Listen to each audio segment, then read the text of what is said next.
कहानी शुरू होती है और हमें केव रिसर्चर्स को दिखाया जाता है जो कि गुफा की गहराई में रिसर्च कर रहे होते हैं। रिसर्च के दौरान उन साइंटिस्ट को एक ऐसा रास्ता मिलता है जो कि धरती की गहराई के अंदर जा रहा था, जो अंदर से पूरी तरह से खोखला होता है। ये लोग उस रास्ते को खोजकर काफी खुश थे। तभी जब आपस में ये लोग बात कर रहे होते हैं तो उन्हें कुछ आवाज सुनाई देती है। वो आवाजें उन्हीं रास्तों की गहराइयों से आ रही थी जो कि काफी डरावनी थी। और तभी उस केव की गहराई से अजीब तरह के उड़ने वाले क्रिएचर बाहर आते हैं और वो क्रिएचर साइंटिस्ट पर हमला करके उन्हें मार देते हैं। और उन साइंटिस्ट को मारने के बाद वो क्रिएचर्स उस जगह से ऊपर आ जाते हैं जहाँ से साइंटिस्ट उस केव के अंदर आए थे। और अब वो सारे क्रिएचर्स आजाद हो चुके हैं जो कि इंसानियत और धरती के अन्य जीवों के लिए खतरा है। इसके बाद हम दूसरी ओर कैली नाम की एक लड़की को देखते हैं जो कि सुन नहीं सकती थी, पर वो आसपास की चीजों को महसूस कर सकती है और वो उन लोगों के लिप्स पढ़ सकती है। बातों को समझने के लिए एली अपनी फैमिली के साथ रहा करती है, जिसमें उनके पिता ह्यूज के अंकल गैलन और उनकी माँ कैली ग्रैंड मदर और एक छोटा भाई है। क्योंकि एली सुन नहीं सकती थी इसलिए उसके ज्यादा फ्रेंड्स नहीं थे, पर एली का एक दोस्त रॉब होता है जो कि उसके साथ काफी समय बिताया करता है। अब एली घर पहुंचकर जब अपने डॉग को देखती है तो वो आसमान की तरफ देखकर भौंक रहा होता है। इसके बाद हम रात में देखते हैं जब ये सभी डिनर कर रहे थे। यहाँ पर ये लोग आपस में साइन लैंग्वेज का यूज करते हैं ताकि एली भी समझ सके कि वो आपस में क्या बात कर रहे हैं। इसके बाद एली सोने से पहले देखती है कि उसके घर के ऊपर आसमान में फाइटर हेलीकॉप्टर्स उड़ रहे हैं। एली उन हेलीकॉप्टर्स में ज्यादा ध्यान न देकर सोने चली जाती है और इसके कुछ घंटों बाद अचानक उसकी मॉम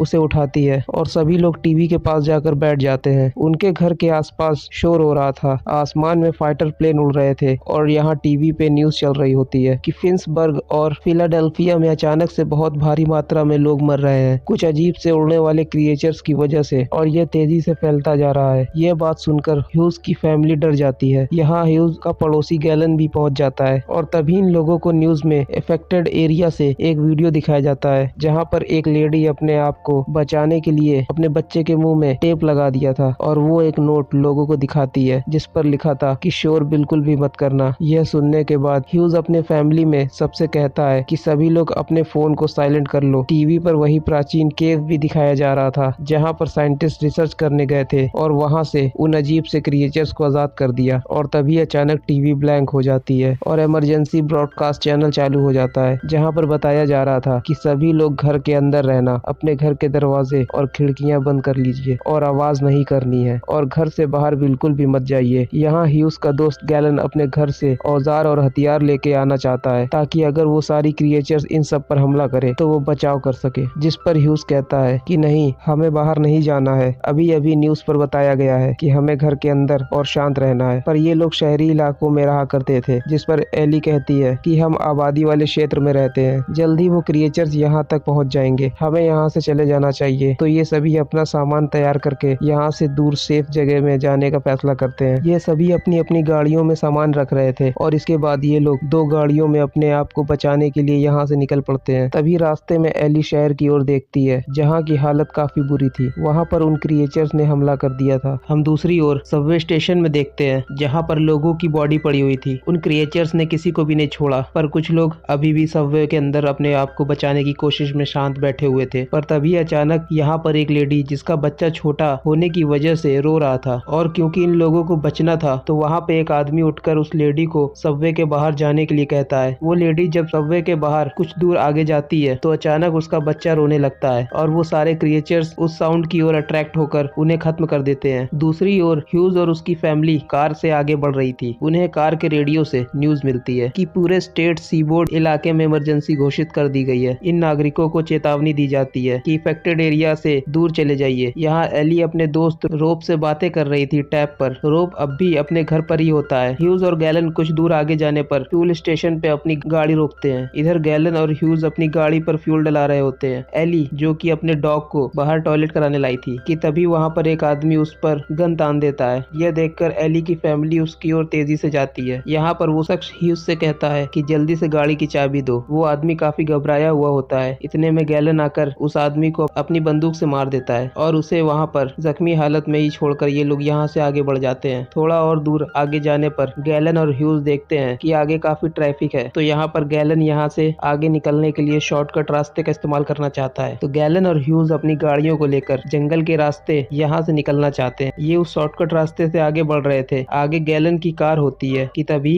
अचानक गैलन की कार के सामने कुछ हिरन आ जाते हैं, जिसकी वजह से गैलन की कार अनकंट्रोल होकर रोड के नीचे जाकर क्रैश हो जाती है। ये देख ह्यूज तेजी से गैलन को बचाने नीचे जाता है, जहाँ पर गैलन बहुत बुरी तरह से कार में फंस चुका था। यहाँ पर गैलन ह्यूज को निकालने की काफी कोशिश करता है। ह्यूज की काफी कोशिशों के बाद भी गैलन उस कार से बाहर नहीं निकल पा रहा था। यह देखकर यहाँ पर गैलन समझ जाता है कि उसे बिना कटर के उस कार से बाहर नहीं निकाला जा सकता, इसलिए वो वहाँ पर ह्यूज से कहता है कि तुम्हें आगे निकल जाना चाहिए, मुझे यहीं छोड़कर। ह्यूज गैलन को यहाँ अकेला नहीं छोड़ना चाहता था। तभी गैलन पिस्टल निकालकर ह्यूज को यहाँ से जाने के लिए कहता है। इस बात को सुनकर ह्यूज ना चाहते हुए भी अपने दोस्त को यहाँ अकेला छोड़कर जा रहा था, और जब ह्यूज अपनी कार में आके बैठता है तो तभी यहाँ पर एली को कुछ महसूस होता है। वो यहाँ अपने पिता को कहती है कि गाड़ी बंद कर दे, और तभी वहाँ पर वो क्रिएचर्स हमला कर देते हैं, जिससे कि ह्यूज की फैमिली पूरी तरह से डर जाती है और चीखने लगती है। चीख की आवाज यहाँ गैलन भी सुन लेता है और वो अपनी पिस्टल से गोलियां फायर करने लगता है ताकि वो अपने दोस्त की फैमिली को बचा सके। और गैलन को ऐसा करते ही वो क्रिएचर्स गैलन की पिस्टल की आवाज की ओर अट्रैक्ट होकर उसकी ओर जाने लगते हैं। वो सारे क्रिएचर्स गैलन पर अटैक करके उसे खत्म कर देते हैं, और यहाँ ह्यूज और उसकी फैमिली सिर्फ गैलन की आवाज सुन रही थी। ह्यूज भी कुछ नहीं कर सकता था। यहाँ ह्यूज का डॉग तेजी से भौंक रहा था, इसलिए वो अपने डॉग को कार से बाहर कर देता है। ये लोग अब यहाँ और नहीं रुक सकते थे, क्योंकि इनके आसपास बहुत से क्रिएचर्स है। ह्यूज अपनी फैमिली को बचाना चाहता था, इसलिए वो कार से धीरे धीरे बाहर आता है। वो बड़े ही आराम से आगे बढ़ रहा था। वो आसपास देखता है, कोई क्रिएचर्स दिखाई नहीं देता। तभी वहाँ पर एली की ग्रैंड माँ कार के अंदर अस्थमा की मरीज होने की वजह से खांसने लगती है, जिसके कारण एक क्रिएचर्स इनकी कार के ऊपर आ जाता है, और वो क्रिएचर कार को तेजी से स्क्रैच कर रहा था। हम उस क्रिएचर्स को ध्यान से देखे तो उसकी आंखें नहीं दिखाई दे रही थी, वो सिर्फ साउंड को महसूस करके उसकी ओर जाया करता है। यहाँ ह्यूज उस क्रिएचर को देख के समझ जाता है कि उसे क्या करना है, और वो अपनी फैमिली को बचाने के लिए पास ही पड़ी एक लोहे की रॉड को दूसरी ओर फेंकता है, जिससे कि आवाज होती है, और वो क्रिएचर उस कार से उड़कर फेंकी गई रॉड की तरफ चला जाता है। जैसे ही वो क्रिएचर वहां से जाता है तो यहाँ पर ह्यूज कार के अंदर आ जाता है, और ये ज्यादा देर तक नहीं रुक सकते थे, इसलिए इन्हें यहाँ से जाना था। ह्यूज यहाँ पर अपने दोस्त गैलन को देखने जाना चाहता है, जो कि मर चुका था। यहाँ बड़े ही आराम से ह्यूज गैलन के पास जाता है और उसकी बॉडी को कार सहित आग लगा देता है, जिससे कि सारे क्रिएचर जलती हुई कार की आवाज से उसकी ओर अट्रैक्ट हो और ये लोग कार से निकलकर यहाँ से जा सके। और ये लोग ऐसा ही करते हैं। ह्यूज अपनी फैमिली के साथ कार को छोड़कर पैदल आगे बढ़ रहा था। काफी दूर पैदल चलने के बाद ये एक जगह पर रुक जाते हैं, जहाँ पर ह्यूज आसपास दूरबीन से देखता है तो उसे पास ही एक घर दिखाई देता है, और अब ये लोग बिना आवाज किए उस घर की ओर बढ़ रहे थे। इन लोगों को उस घर के पास पहुंचने में रात हो जाती है, जहाँ उस घर के आसपास फेंसिंग लगी हुई थी, और जैसे ही ये लोग फेंसिंग को छूते हैं तो वहाँ पर आवाज होने लगती है। ये लोग नीचे बैठ जाते हैं, पर उस घर की मालिक बाहर आती है बंदूक लेकर। उसे उन क्रिएचर्स के बारे में बिल्कुल भी अंदाजा नहीं था। वो उन लोगों को गन दिखाकर कहती है कि तुम यहाँ से चले जाओ। वो बहुत शोर कर रही थी। फिंच और उसकी फैमिली लेडी को कुछ समझा पाते कि तभी वो क्रिएचर उस लेडी पर हमला कर देते हैं और उसे वो क्रिएचर खा जाते हैं। अब इसके बाद ह्यूज और उसकी फैमिली इस तार की जालियों के आसपास देखती है कि इस तार के उस पार जाने का कोई रास्ता है क्या। तभी यहाँ ह्यूज को पानी निकलने का पाइप दिखाई देता है, जो कि काफी बड़ा था, और ह्यूज अपनी फैमिली को वहीं रुकने के लिए कहता है, और वह उस पाइप के अंदर जाकर चेक करता है कि वह सेफ है या नहीं। वो बड़े ही आराम से पाइप के उस पार तो निकल जाता है, पर उस पाइप के अंदर एक स्नेक था जिसे ह्यूज नहीं देख पाता। ह्यूज पाइप के इस पार आने के बाद अपनी फैमिली को इशारा करके एक एक करके अंदर आने के लिए कहता है। जब ह्यूज की फैमिली उस पाइप के अंदर आती है तो कुछ दूर आगे आते ही ह्यूज के बेटे को स्नेक दिखाई देता है, और अब क्योंकि उसकी पूरी ही फैमिली उस पाइप के अंदर थी तो आवाज होते ही वो क्रिएचर्स इन पर हमला करने लगते हैं। सबसे लास्ट में ह्यूज की वाइफ कैली होती है, जिसके पैर को वो क्रिएचर्स जख्मी कर रहे थे। ये देखकर ह्यूज अपना दिमाग लगाकर पास पड़ी एक हार्वेस्टिंग मशीन चालू कर देता है, जिसकी आवाज सुनकर ह्यूज की फैमिली को छोड़कर उस हार्वेस्टिंग मशीन के अंदर आ रहे थे, और वो एक एक करके मर रहे थे। ये लोग कैली को मिलकर उस घर के अंदर लाते हैं। कैली काफी जख्मी हो चुकी थी, पर यहाँ एली की जो ग्रैंड माँ होती है वो नर्स थी, तो वो कैली का ट्रीटमेंट कर रही थी, और ये लोग इसके बाद उस घर के अंदर चैन की सांस लेते हैं। हम एली को देखते हैं जो अपने दोस्त रॉब से बात कर रही थी, जहाँ पर वो एक जगह पर छुपा हुआ था। वो बताता है कि उसके पेरेंट्स को उन क्रिएचर्स ने खा लिया, वो किसी तरह वहाँ से बच पाया है, पर तभी अचानक एली का रॉब से कनेक्शन टूट जाता है और कॉल कट हो जाता है। अब इसके बाद हम अगली सुबह देखते हैं, जहाँ पर उस घर के आसपास अब भी वही क्रिएचर्स थे। यहाँ ह्यूज और उसकी फैमिली घर के अंदर होती है, जहाँ पर कैली के जख्म में इन्फेक्शन बढ़ता जा रहा था। क्योंकि इन लोगों के पास मेडिसिन नहीं होती तो ह्यूज ये फैसला करता है कि वो बाहर शहर से कुछ मेडिसिन लाएगा, और यहाँ पर ह्यूज एली के साथ मेडिसिन लाने शहर की ओर जाने के लिए निकल जाते हैं। बाकी लोग घर पर ही रहेंगे। ह्यूज और एली को रास्ते में बहुत से क्रिएचर्स दिखाई देते हैं। ये बिना आवाज किए आगे बढ़ रहे थे। कुछ देर बाद ये शहर की ओर पहुंच जाते हैं, जहाँ इन्हें शहर पर अपने अलावा कोई दूसरा इंसान नहीं दिखाई दे रहा था। ये हर दुकानों में चेक कर रहे थे। हम तभी देखते हैं कि ह्यूज और एली को छुपकर एक आदमी देख रहा होता है, जिसके बारे में ह्यूज और एली नहीं जानते थे। इन्हें एक मेडिकल शॉप मिल जाती है। जब ये उसके अंदर जाते हैं तो वहाँ बहुत सी बॉडीज पड़ी होती है। ये बिना आवाज के वहाँ पर मेडिसिन ढूंढ रहे होते हैं। तभी कुछ देर बाद एली वहाँ देखती है कि उन डेड बॉडीज में क्रिएचर्स के अंडे थे। वो ये देखकर समझ जाती है कि क्रिएचर्स अपनी संख्या बढ़ा रहे हैं। ह्यूज को वो मेडिसिन मिल जाती है जिसकी खोज में ये लोग यहाँ आए थे, पर तभी अचानक वहाँ पर वही क्रिएचर आ जाते हैं। ये लोग किसी तरह उन क्रिएचर्स को चकमा देकर वहाँ से बाहर आते हैं और कुछ दूर आगे जाते ही इनके सामने वही आदमी खड़ा था जो पहले इन्हें छुपकर देख रहा था। जब ह्यूज और एली उसके पास जाते हैं तो वो एक नोट में लिख के बताता है, क्या तुम हमारे साथ ज्वाइन होना चाहते हो? पर ह्यूज और एली ऐसा कुछ नहीं चाहते थे, इसलिए वो उसे वहीं छोड़कर चुपचाप आगे बढ़ते हैं। ये लोग आगे बढ़ रहे थे, तब हम उस आदमी को देखते हैं जिसकी जबान नहीं थी। अब यहाँ ह्यूज और एली घर तक पहुंच जाते हैं, जहाँ एली को अपने टैब से यह पता चलता है कि इन क्रिएचर को ठंड बिल्कुल भी नहीं पसंद है, इसलिए आर्कटिक सर्कल में अब भी लोग बचे हुए हैं। तभी घर के बाहर वही आदमी दिखाई देता है जिसकी जबान नहीं थी। उस आदमी ने अपने साथ कुछ और लोगों को लेके आया होता है। वो आदमी फिर से ह्यूज को नोट में यह लिख के बताता है कि तुम हमारे ग्रुप में ज्वाइन कर लो, जिसके जवाब में ह्यूज उस आदमी को कहता है कि तुम यहाँ से चले जाओ और हमें तुम अकेला छोड़ दो। पर वो आदमी ह्यूज की बात नहीं मान रहा था। वो एली को यहाँ से ले जाना चाहता है। इस बात को सुनकर ह्यूज उस पर गन तान देता है और उसे यहाँ से जाने के लिए कहता है। इसके बाद हम रात में देखते हैं जहाँ पर एली को रोप का मैसेज आता है और वो अभी भी सरवाइव कर रहा था। वो एली से कहता है कि यहाँ पर बहुत से लोग हैं जो कि रिफ्यूजी कैंप पर सेफ है। एली उससे और कुछ पूछ पाती तभी उसका सिग्नल चला जाता है। अब इसके बाद रात में जब सब लोग सो जाते हैं तभी अचानक उनके घर के आसपास फोन रिंग कर रहे थे। दरअसल ये फोन उसी बिना जवान वाले आदमी ने लगाए हुए थे